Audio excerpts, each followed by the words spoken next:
Voilà. Alors le feedback, voilà, comme ça, je suis assuré comme quoi, donc je suis écouté. Donc voilà, aujourd'hui, c'est un cours sur les soins de santé primaires. À travers ce cours, donc on va essayer de relater, vous savez, c'est une notion émanant donc d'institutions internationales qui est bon relativement récente. Euh,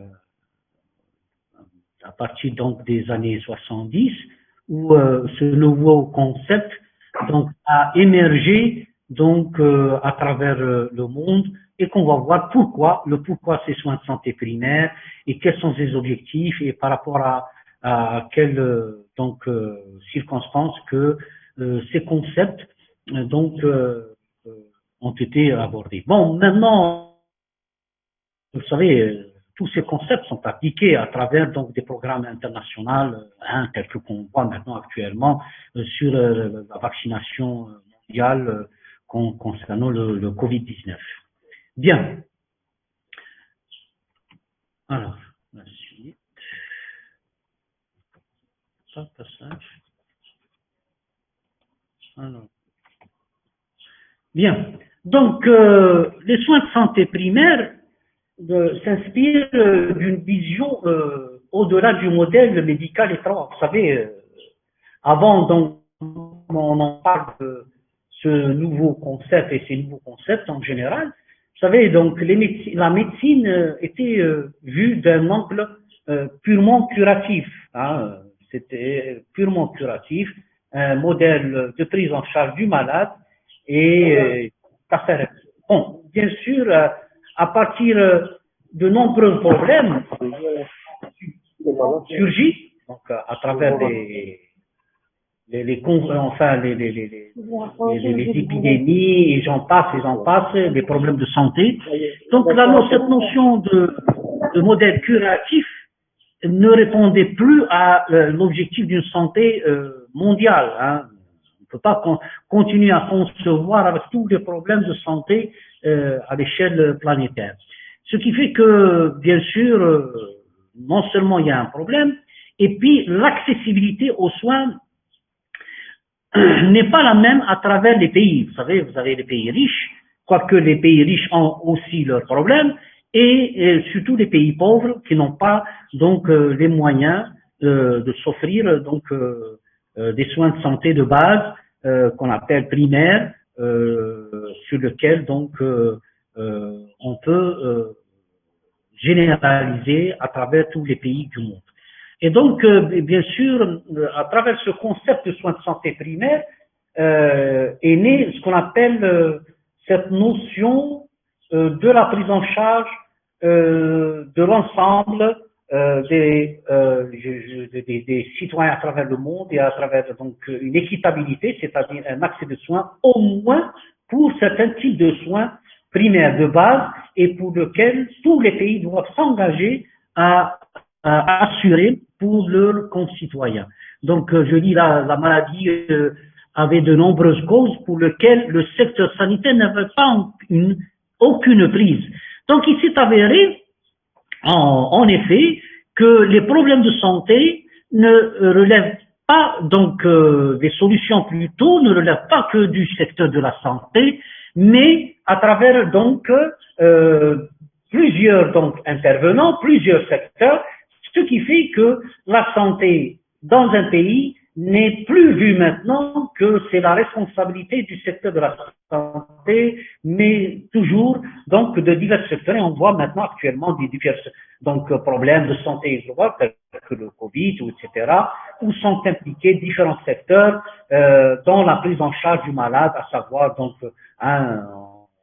je cite comme ça, le secteur de l'information, le secteur de journalistique et tout ce que, en général, et de la télévision et tout ce que vous voulez, les secteurs donc d'autres donc j'en passe, hein, la pharmacie centrale, tout ça. Donc il s'est avéré qu'en fin de compte, donc pour différents problèmes, il faut donc que tout le monde s'implique et on va voir un petit peu donc à travers notre cours l'impact donc des soins de santé primaire concernant donc le développement du système de santé en général et des soins de santé primaires dans un pays. Alors donc, comme je viens de le dire au début de ma séance, c'est que ces nouveaux concepts est né donc d'une conférence internationale, bien sûr sous l'égide de l'OMS. C'était à Almata, c'était en 78, où tous les pays se sont réunis donc pour un consensus mondial concernant la promotion de la santé de tous les peuples du monde. Hein, vous savez, c'est ça. Donc, il fallait donc se mettre d'accord sur un seuil minimum pour lequel tous les concitoyens donc de tous les pays, qui m'appelle toute religion, toute nation, tout ce que vous voulez, donc aient accès donc à ces soins de base primaires, de base, et pour lequel chaque, je dirais, pays et chaque, je dirais, gouvernement doit assurer pour ses citoyens, et bien sûr, c'était un objectif à atteindre de 78 en 2000. Et puis, bon, bien sûr, il y a eu ce qu'on appelle une évaluation en 2000, et on a vu que, effectivement, les objectifs n'étaient pas vraiment atteints pour beaucoup de pays. Il y a certains, donc, des pays qui ont des moyens, je ne parle pas des pays riches, même des pays intermédiaires tels que l'Algérie, donc il y a beaucoup développé son système de soins, accès surtout des soins de santé de base, tels que beaucoup de choses, j'en passe, hein, la vaccination, la prise en charge infantile et bon, beaucoup d'activités de soins, et donc sur lequel donc elle a beaucoup avancé. Néanmoins, c'est pas le cas de beaucoup de pays, et c'était donc là il y a eu ce qu'on appelle une réévaluation concernant ce nouveau concept et l'application des soins de santé primaire à travers tous les pays du monde. Bien.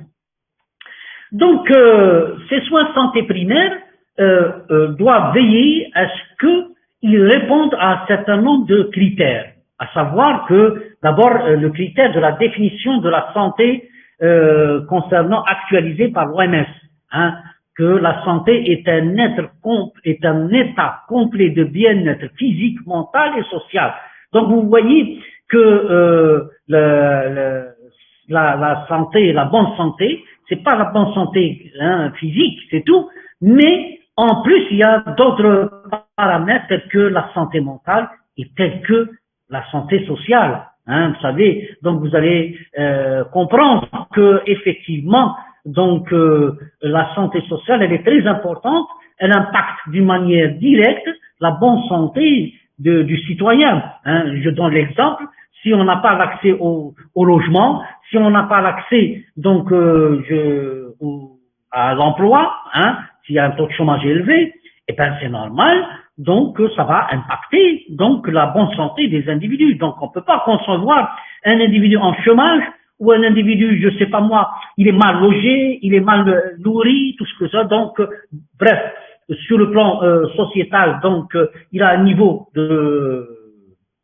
économique très bas. Donc, ça peut pas se concevoir, et bien sûr, surtout l'éducation aussi. Donc, ça peut pas concevoir dans ce milieu qu'on peut développer la santé. Donc, vous voyez, donc les solutions sont souvent ailleurs autre que de système de soins.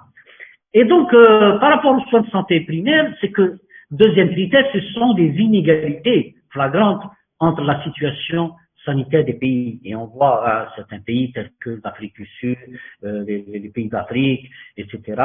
Donc, ils sont vraiment, je dirais, très en retard par rapport au développement, par rapport économique, social et bien sûr sanitaire, et pour lequel là, il y a, donc à travers ces soins de santé primaire à l'échelle planétaire, on devrait avoir ce qu'on appelle l'entraide.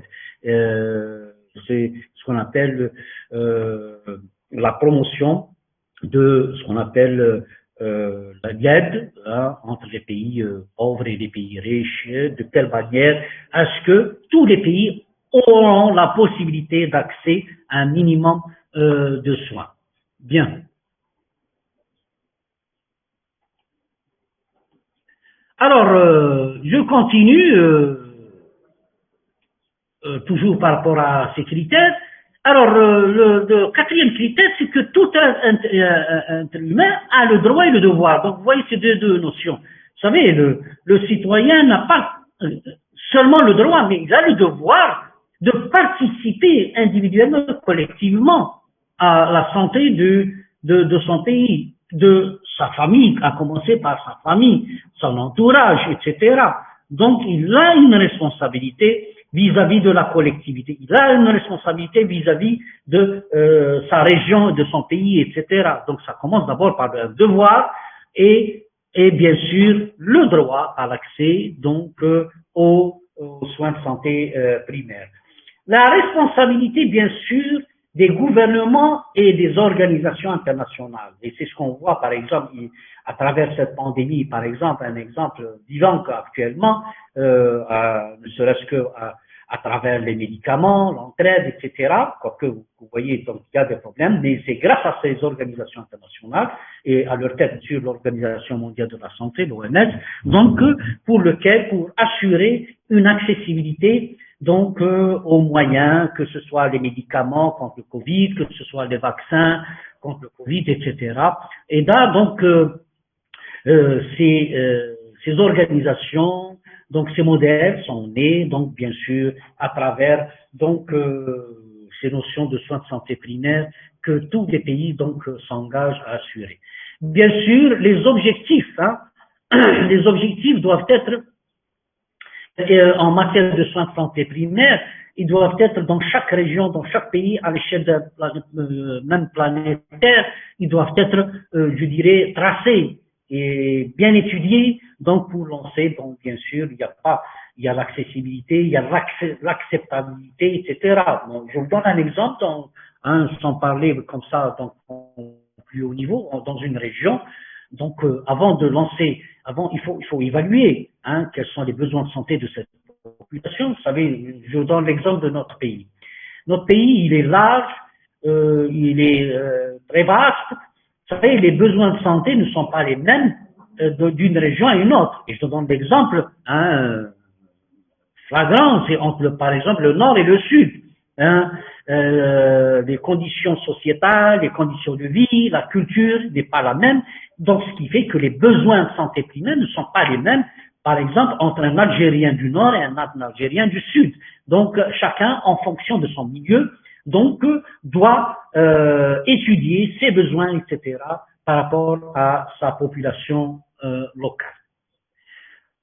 En fin de compte, les soins de santé primaire reflètent les conditions économiques et les caractéristiques socio-culturelles et politiques d'un pays. Donc, vous voyez, les soins de santé primaire, donc en matière donc de besoins, doivent être calqués sur donc les conditions donc économiques du pays. Vous savez, chaque pays a son niveau de, je dirais, économique. Chaque pays a donc un niveau de recherche, un niveau économique, un niveau culturel, etc. pour développer ces soins de santé primaires et répondre ce qu'on appelle aux besoins de sa population, bien sûr, et les communautés. Donc la même chose, si je raisonne par exemple au niveau local dans notre pays, étudier les caractéristiques, donc les besoins de santé primaire en Algérie ne sont pas les mêmes au nord, au sud et tout ce que vous voulez. Chacun donc a son milieu culturel, a son milieu social, donc sur lequel il vit et pour lequel donc il a ce qu'on appelle une perception de santé propre à lui. Et donc les soins de santé primaire s'est engagé donc depuis 78 à ce que toute l'humanité tout entière doit accéder à un niveau de santé de base, c'est-à-dire acceptable. Vous savez, l'OMS et les organisations internationales donc ont défini ce qu'on appelle un niveau de soins de seuil sur lequel tous les pays, tous les gouvernements doivent assurer, et c'est la condition sine qua non pour donc le développement et la promotion de la santé, le développement en général de leur pays. Et là, bien sûr, il y a une notion très importante est né à travers donc ce nouveau concept de soins de santé primaire, c'est la solidarité entre les pays. C'est la solidarité entre les pays. Vous savez, actuellement, par exemple, je vous donne l'exemple sur la vaccination contre le Covid, et sur lequel il y a eu ce qu'on appelle, en guillemets, une certaine panique des pays développés vis-à-vis donc de cette pandémie et sa propagation, à tel point que l'OMS a fait donc a attiré l'attention que la solidarité entre les pays riches et les pays pauvres donc n'est pas, je dirais, performante. Il y a des problèmes et sur lequel donc l'OMS essaie toujours de rappeler les pays de ne pas oublier ce concept donc de solidarité entre les pays, etc. De toutes les manières, si je donne l'exemple du Covid, s'il n'y a pas une solidarité entre les pays en matière de prise en charge, en matière de vaccin, on ne va pas pouvoir cerner cette pandémie. Ça ne sert à rien que moi, pays riche par exemple, où j'ai les moyens d'être bien vacciné, correctement pris en charge, alors qu'un pays limitrophe donc n'a pas accès donc au vaccin. Ça ne sert à rien et ça veut dire que la pandémie ne sera pas terminée. Donc vous voyez, donc nous vivons dans un petit monde où actuellement tout le monde a pris conscience que nous sommes concernés. Nous sommes concernés tous sans frontières par donc la santé et les problèmes de santé en général. Et bien sûr, il faut donc, à travers ce concept de soins de santé primaire, c'est l'utilisation donc optimale des ressources mondiales. Donc, vous voyez, donc l'utilisation optimale, il faut que tous les moyens, la technologie soit à la portée de tous les êtres humains, de tous les continents, donc de telle manière à assurer ce qu'on appelle une promotion de la santé, je dirais au moins, donc je dirais plus ou moins acceptable par rapport à tous les pays du monde. Alors donc voilà un petit peu les concepts, je dirais politiques et mondiaux,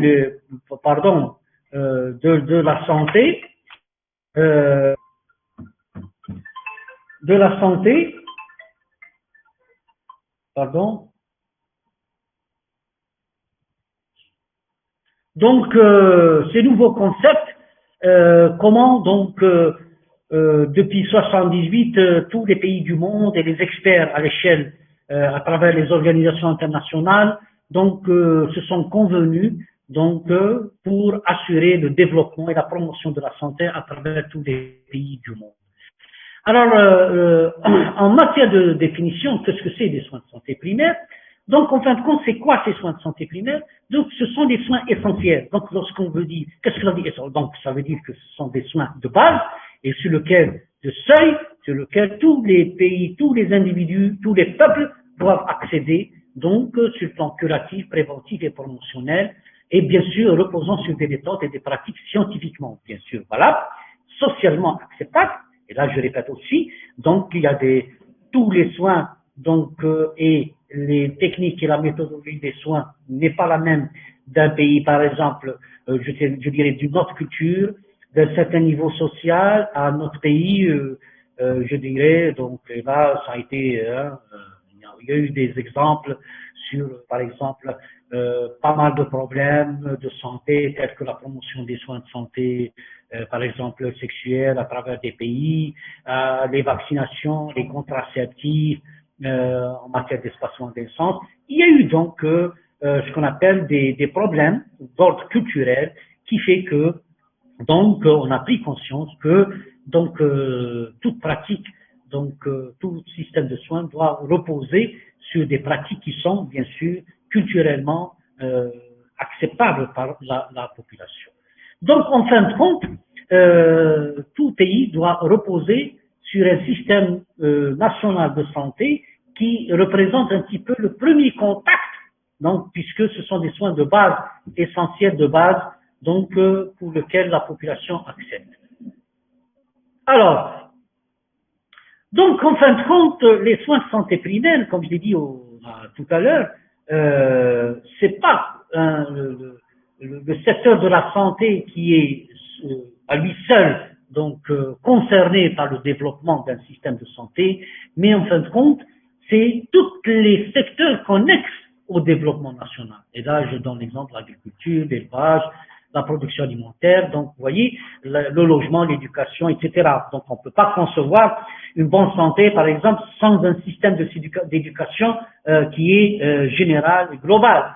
Un système de santé sans qu'il y ait un accès au logement, un accès au travail, un accès ce qu'on appelle aux aliments, donc une bonne hygiène alimentaire, etc.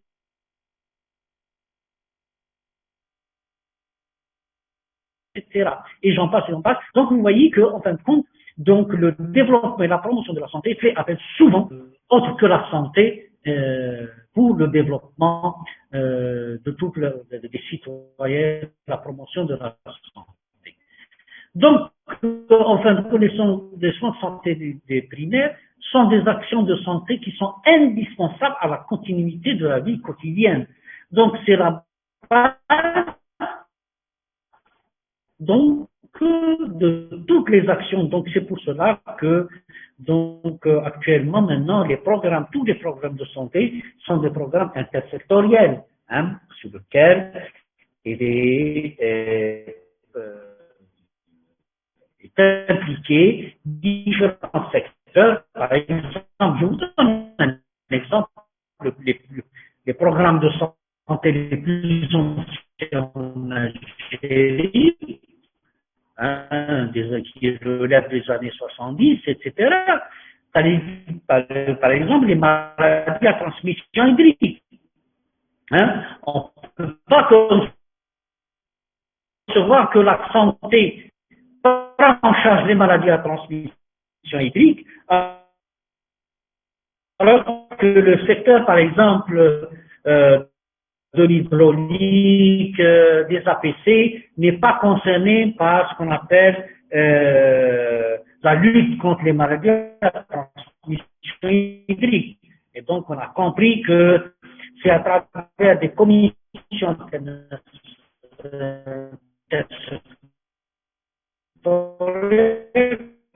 au niveau local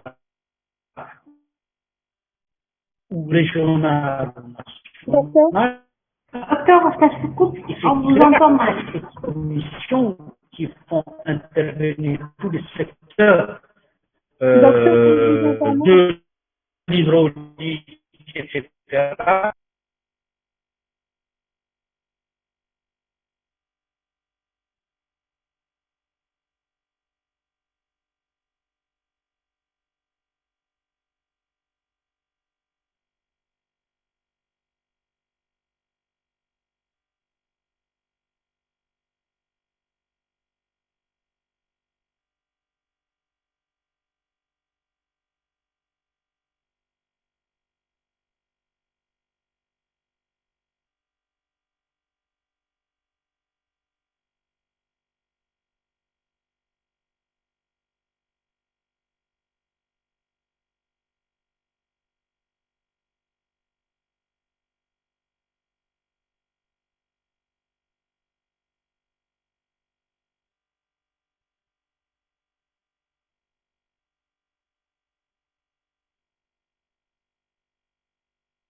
Ok.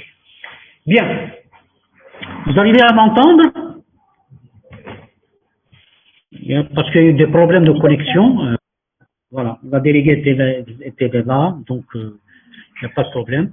Donc, apparemment, donc il y a eu des problèmes de son. Je répète l'avant-dernière, enfin l'avance que je fais un recul, et sur lequel j'insiste à ce que cette notion de soins de santé primaire qui fait intervenir, différents secteurs, de développement. Hein. Je venais de citer tels que l'agriculture, l'élevage, etc.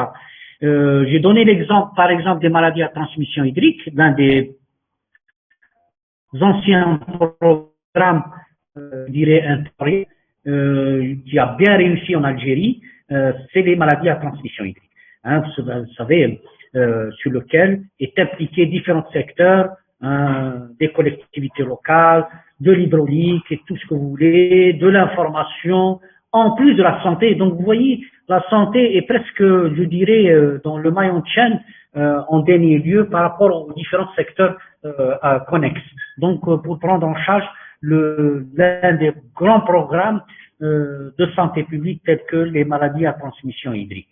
Et donc ça a été vraiment une expérience très réussie sur le terrain, par exemple surtout pour notre cas en Algérie, et qui a donné donc des résultats, je dirais, à tel point que vous voyez actuellement, hein, beaucoup de maladies à transmission hydrique ont pratiquement disparu. Hein. Pratiquement, on voit plus de cas, et je cite l'exemple, par exemple du choléra et d'autres maladies à transmission hydrique, la fièvre typhoïde qui est devenue vraiment très très rare. Hein, si on arrive à déchiffrer ou à identifier un cas ou deux cas à l'échelle nationale, ça serait vraiment ça sort de l'ordinaire. Donc alors que il y a une vingtaine ou trentaine d'années, c'était des maladies très fréquentes. Bien, donc ça c'est donc des exemples de développement de soins de santé primaire et sur lequel ces nouveaux concepts d'intersectorialité dans la prise en charge des problèmes de santé d'une population. Donc, à travers donc cette conférence internationale d'Al-Mahtal, l'OMS a défini quelles sont les actions à promouvoir et quelles sont les activités surtout à promouvoir les actions, on les appelle actions parce que puisqu'elles regroupent beaucoup d'activités, à promouvoir dans un pays et qui ont un impact direct sur la santé de la santé et le développement de la promotion de la santé. Et vous allez voir qu'à travers ça, il y a beaucoup d'actions qui ne relèvent pas du tout de la santé, mais qui ont un impact direct sur la bonne santé de la population. Et j'en cite en premier lieu les conditions alimentaires et nutritionnelles. Vous savez, donc tout le monde comprend actuellement que l'accessibilité aux conditions alimentaires, une bonne condition, que ce soit sur le plan de l'hygiène ou sur le plan de la qualité nutritionnelle, donc lutte contre pas mal de maladies, les vitamines, les protéines, les lipides et tout ce que j'en passe. L'approvisionnement en eau saine, donc comme je viens de le dire, dans le cadre du programme MTH. Donc vous voyez, c'est une activité, c'est une action qui ne lève pas du tout de la santé, alors qu'elle a un impact direct sur la promotion de la santé de la population. Troisièmement, la protection maternelle et infantile. Donc notre pays a, je dirais, dans le cadre du programme de la mortalité infantile, donc il a très bien développé la santé maternelle infantile à travers un tissu de soins de santé de base, des structures de base, sur le suivi de grossesse, l'espacement des naissances et tout ce que j'en passe pour promouvoir la santé de la mère et de l'enfant, parce que l'espacement des naissances, ça a été démontré, l'espacement des naissances donc a un impact direct sur et de la santé de la maman et la santé des enfants. La vaccination, donc, c'est l'un des programmes mondiaux, je dirais, les plus réussis, et même chez nous en Algérie, la vaccination donc a permis donc de faire reculer pas mal de maladies. Hein. J'en cite la tuberculose, la rougeole, la coqueluche et j'en passe et j'en passe. Donc actuellement nous avons un programme de lutte contre les maladies contre la vaccination, donc qui est très développé actuellement et vous l'avez, je pense, étudié en cours pour ceux qui ont fait le cours sur des épidémies, sur le programme élargi de la vaccination. Vous avez vu, actuellement, nous avons un calendrier vaccinal, je dirais, très diversifié en matière de vaccination. Et dans le contrôle des endémies locales, endémies locales, c'est le suivi des maladies transmises localement ou à l'échelle d'un pays. Là aussi, donc, il y a un système de surveillance quotidien, donc à tous les niveaux de notre réseau du système de santé pour suivre les maladies, etc. Vous avez vu l'exemple du Covid, où actuellement, au jour le jour, toutes les informations parviennent à la centrale et il y a une évaluation centralisée de toutes les informations concernant le Covid et bien sûr d'autres maladies infectieuses et transmises.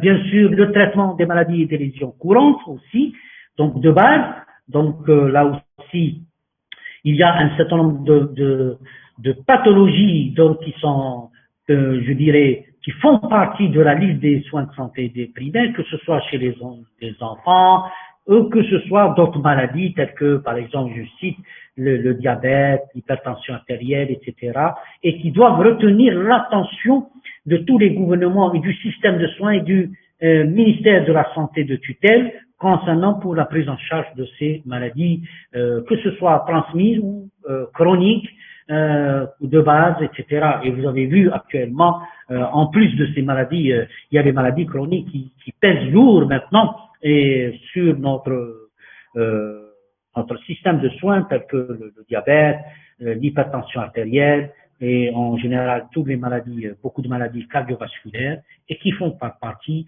de la promotion. Alors, un autre volet, c'est la promotion de la santé mentale.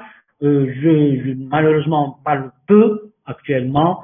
Notre pays commence à parler aussi, même avec un petit retard. Et là, l'OMS a attiré la sonnette d'alarme il y a déjà quelques années sur pas mal de phénomènes de santé mentale qui sont en train de prendre de l'ampleur à l'échelle mondiale du fait que il y a beaucoup de problèmes, la démographie qui a augmenté, des problèmes sociaux dans tous les pays, que ce soit les pays riches ou les pays pauvres, chacun donc a ses problèmes, et puis bon bien sûr qui impactent d'une manière très négative sur la santé mentale des individus. Je vous donne un exemple. Par exemple, l'OMS a attiré l'attention, elle a tiré la sonnette d'alarme concernant la dépression mentale.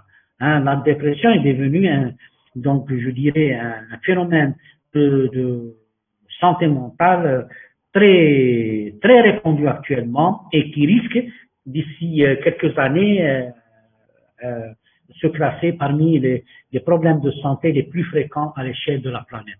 La fourniture des médicaments essentiels aussi donc doivent attirer donc je dirais les gouvernements pour assurer tous les médicaments essentiels dans le cadre de la promotion de la santé maternelle dans le cadre des soins de santé primaires. Bien. Alors, quelles sont donc en fin de compte les bases des soins de santé primaires? Et vous allez voir que ça commence d'abord par la famille. J'ai dit, chaque individu tout à l'heure a le droit et le devoir. Donc, vous voyez, d'abord la famille, c'est le chef de famille. Il a la responsabilité donc de préserver la santé de sa famille, de ses enfants, etc. Donc, vous voyez, ça commence par la famille. Et puis, ça va vers la communauté. Donc, lorsque je parle de la communauté, une ville, un quartier, etc.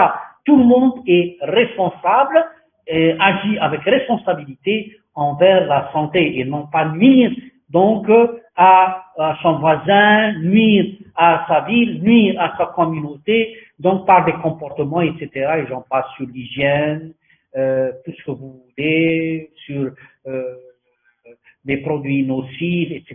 Tout ça, donc, est réglementé désormais et vous n'avez pas le droit. Donc, si on vit en communauté, nous avons chaque individu, je dirais, a le devoir de préserver donc la santé des autres et ne pas nuire les autres, etc.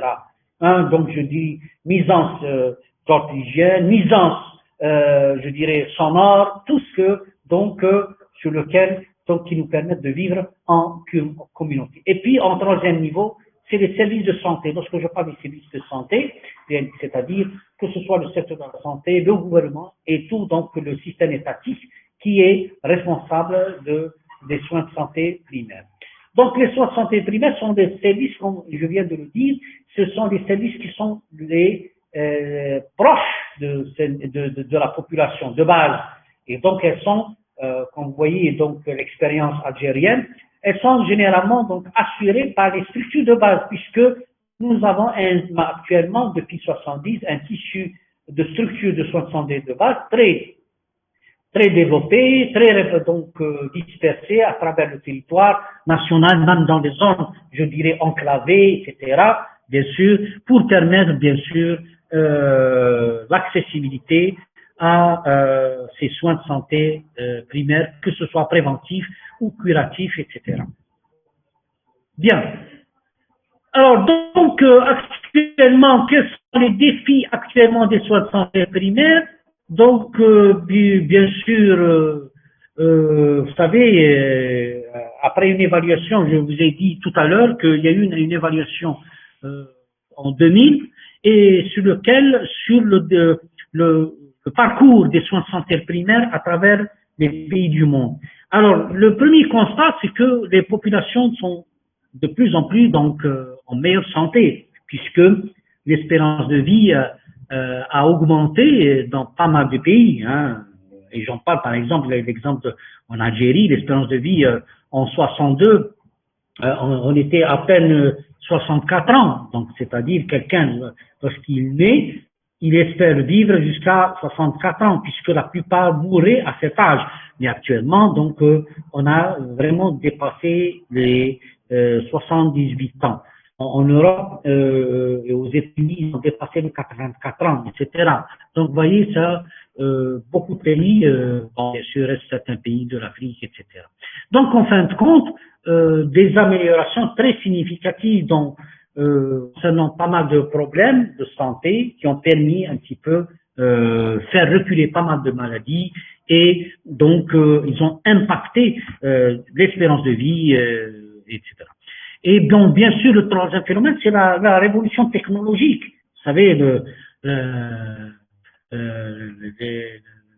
potentiel maintenant, je dirais de prise en charge et les moyens technologiques de prise en charge sont devenus de plus en plus performantes et donc on est plus capable de dépister des maladies de plus en plus, je dirais, graves, de plus en plus, je dirais, jusqu'à là, il y a quelques années, étaient non diagnostiquées, donc et maintenant, actuellement, donc la technologie de la santé qui accompagne la santé, et j'en parle, par exemple, les scanners, les bronchoscopies, tout ce que vous voulez, grâce à cette technologie qui a permis de préconiser le dépistage, voire le dépistage précoce et même le traitement. Alors, donc, cependant, il existe d'autres tendances. C'est que le progrès en matière de santé ces dernières décennies ont été profondément inégaux. C'est ça, donc, ce qui a été relevé en 2000. C'est que, bon, bien sûr, les pays développés qui ont les moyens, que ce soit financiers, technologiques et le développement de l'être humain, donc, ça a été facile pour eux d'assurer donc ces soins de santé de base. Et j'en parle. Par exemple, je vous donne l'exemple dans les pays développés, si leur système de santé était développé, c'est parce que c'est surtout dans le système économique et social qui est développé et ça a impacté donc la promotion de la santé dans ces pays, ce qui n'est pas le cas donc de certains pays qui ont malheureusement régressé. Pourquoi? Parce que il y a eu des guerres, etc. Bien sûr, les guerres, etc. tous les résultats donc tombent à l'eau en fin de compte. Vous avez vu certains pays qui sont rentrés en guerre où les problèmes de santé ont reculé, je dirais, de 2 siècles, si j'ose m'exprimer. Par exemple, la guerre du Yémen, où c'est devenu une véritable catastrophe humanitaire, où on voit des enfants mourir de faim, de déshydratation, tout ce que vous voulez, ce qu'on voyait donc dans la Première Guerre mondiale au début du 19e siècle. Donc, la nature des problèmes, deuxième défi, c'est que la nature des problèmes a changé. Et là, je m'explique, a changé à un rythme qu'on n'a pas prévu dans les années 70. Et là, je cite par exemple le vieillissement. Vous savez, le vieillissement, l'espérance de vie lorsqu'elle augmente, on n'aura plus d'autres pathologies. Là aussi, même notre pays, en Algérie, on avait des problèmes de santé, on avait ce qu'on appelle une morbidité propre. Donc, dans les années 60, ce n'est pas la même actuellement puisque la pyramide des âges s'est inversée. On a de plus en plus de personnes âgées, donc qui vivent donc plus longtemps et donc des maladies qui commencent à apparaître. Et je fais allusion, par exemple, au cancer, et certainement d'autres maladies de l'âge et qui commencent à donc apparaître et qui font actuellement un défi pour notre système de soins de santé primaire. Les effets de l'urbanisation, vous savez, donc actuellement les problèmes de l'extension, donc je dirais très importants de des villes et des communautés. Malheureusement, dans les pays en voie de développement et les pays pauvres, ces extensions, ces urbanisations, c'est un petit peu anarchique et qui impactent d'une manière directe la promotion de la santé parce que donc ce sont des extensions des communautés, des villes, etc. qui sont pas très bien étudiées et ça crée donc cette promiscuité, ça crée de gros problèmes de santé, de maladies transmises à l'échelle mondiale, de maladies contagieuses, etc. Et donc vous voyez, ça favorise donc la mondialisation qui, lorsqu'elle est mal gérée, elle favorise certaines maladies, etc., contagieuses, certaines maladies chroniques, etc. Les crises économiques et politiques, voilà, c'est ça qui est un petit peu, qui sape un petit peu les efforts de la promotion de la santé, ce sont les crises économiques. Même nous aussi en Algérie, du fait de recul de nos moyens économiques, etc., et notre développement plutôt économique qui a un petit peu reculé, et ben ça a impacté un petit peu donc notre système de santé et la prise en charge des malades du fait de l'accessibilité des soins, du fait de donc du manque de capacité de notre pays à développer certaines actions, etc. Alors donc concernant les réformes de soins de santé primaires, actuellement, bon, bien sûr, les données ont changé, le paysage de la morbidité a changé à travers le monde et tous les pays, etc. Et ce qui fait donc actuellement les soins de santé primaires doivent répondre à certains défis tels que l'équité, la solidarité, la justice sociale. Ce sont 3 paramètres que actuellement chaque pays devra veiller scrupuleusement donc pour arriver donc à promouvoir la santé et l'équité, c'est-à-dire il faut que ça soit équitable à toutes les régions, à tous les zones, à toutes les communautés. Solidarité, ça veut dire que donc on ne doit pas actuellement se permettre de laisser une région, un pays où il y a un problème d'accessibilité aux soins, il y a un problème, etc., donc sans pour autant venir en leur aide. Et la justice, bien sûr, sociale. Donc la justice sociale, c'est-à-dire l'accès aux soins, l'accès au travail, l'accès aux routes, tout ça, aux moyens modernes donc du développement, l'électricité, l'eau, etc. Il faut qu'il y ait une justice sociale pour permettre le développement de toute une communauté, sinon on n'a pas réussi dans nos actions. Alors, la réforme en matière de défis, c'est la réforme de la couverture universelle faut que les systèmes de santé contribuent à l'équité et à la justice sociale et à la fin de l'exclusion. Donc, vous voyez, donc chaque pays, chaque communauté et à l'échelle planétaire, on ne peut pas se permettre d'exclure des communautés ou des pays, etc., d'un système qui leur permettent d'accès aux soins de santé de base pour leur population. La réorganisation des systèmes de santé, vous savez, même nous, la problématique, elle est posée. Hein, vous savez, le paysage et je dirais les maladies qui évoluent actuellement, donc nous incitent à changer notre système de soins et les prestations offertes par nos structures, etc. Et être, je dirais, au même diapason que la situation qui prévaut au niveau. Donc on peut pas donc actuellement rester comme ça, mais actuellement il faut que je donne l'exemple, il faut que ce soit nos structures soient aptes, par exemple, à prendre en charge certaines maladies, telles que le dépistage précoce de certaines maladies. Et là je cite, telles que les cancers, le suivi des maladies chroniques, et là je cite, telles que surtout le diabète, les maladies cardiovasculaires, et surtout, donc axer ces structures vers un dépistage précoce. Hein, c'est ça donc la clé de base de notre système de soins. Maintenant, je vous donne l'exemple. Par exemple, notre pays actuellement en matière de prise en charge des cancers a construit beaucoup de structures. On a formé beaucoup de spécialistes en matière de prise en charge. On a importé beaucoup de matériel, hein, radiothérapie, etc. Et tout ça, bon, bien sûr, ça a amélioré un petit peu la prise en charge. Mais, un grand mais, si tout ce développement n'est pas accompagné par une stratégie de dépistage précoce, on ne va pas réussir parce que les maladies vont continuer à augmenter d'une manière exponentielle et ça va saper les moyens et si on n'investit pas dans le dépistage. Alors, les réformes, bien sûr,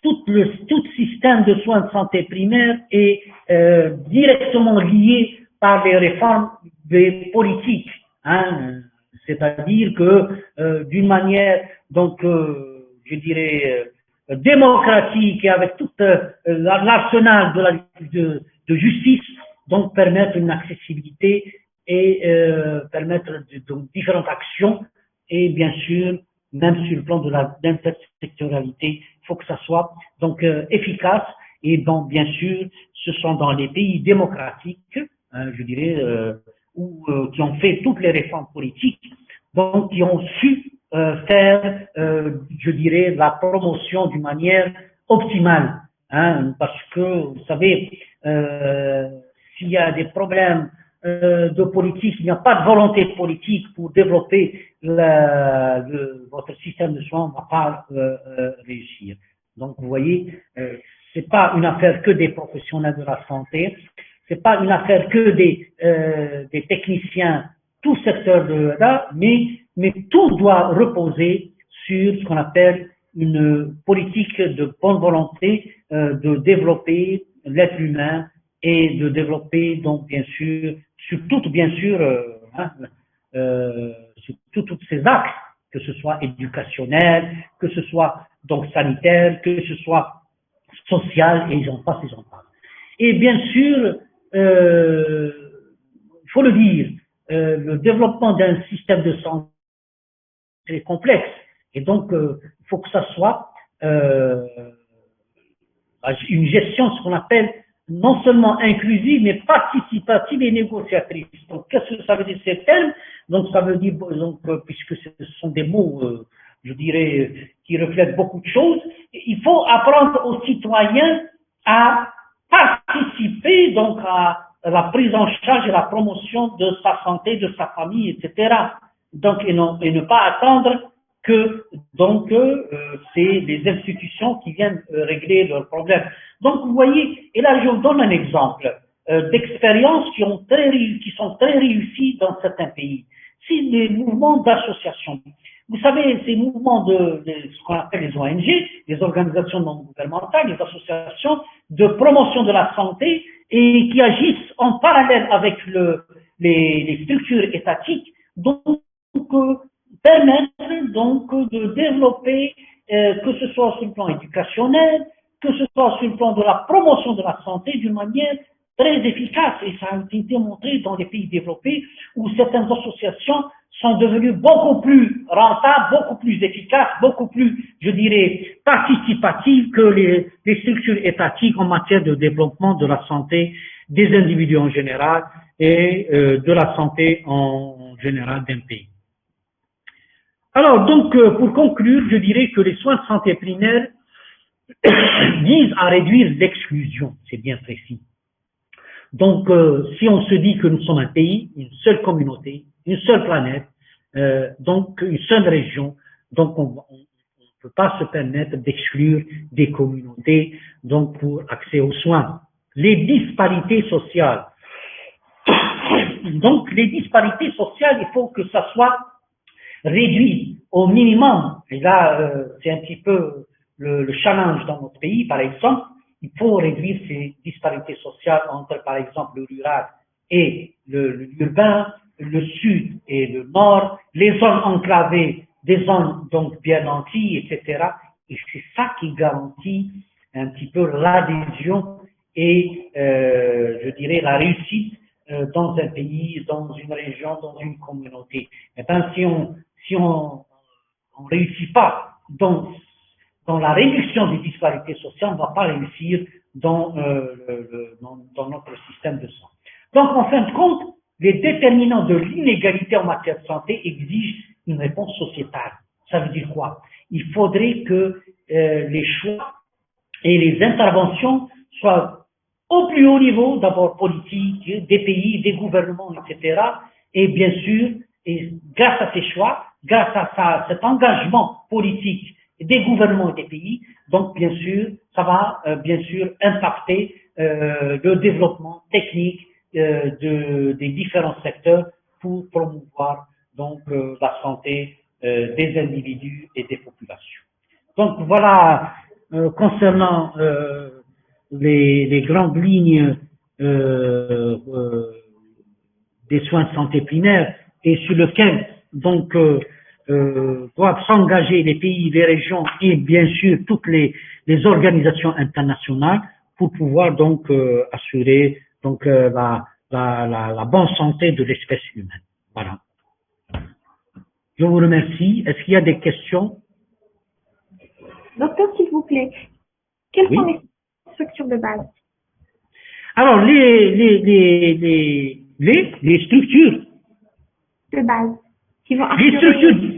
Bon, les structures de base, ce sont les structures qui assurent les soins de santé de base. Je vous donne un exemple. En Algérie, les structures, il y a deux types. Il y a les hôpitaux, hein, de soins, que ce soit les hôpitaux de Daïra ou les hôpitaux, les centres hospitaliers.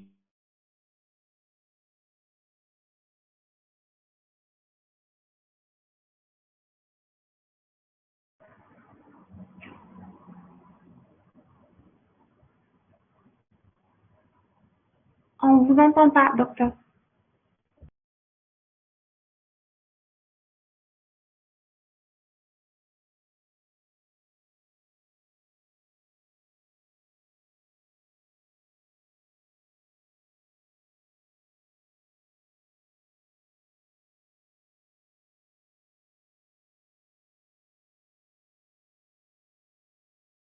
Universitaire et il y a des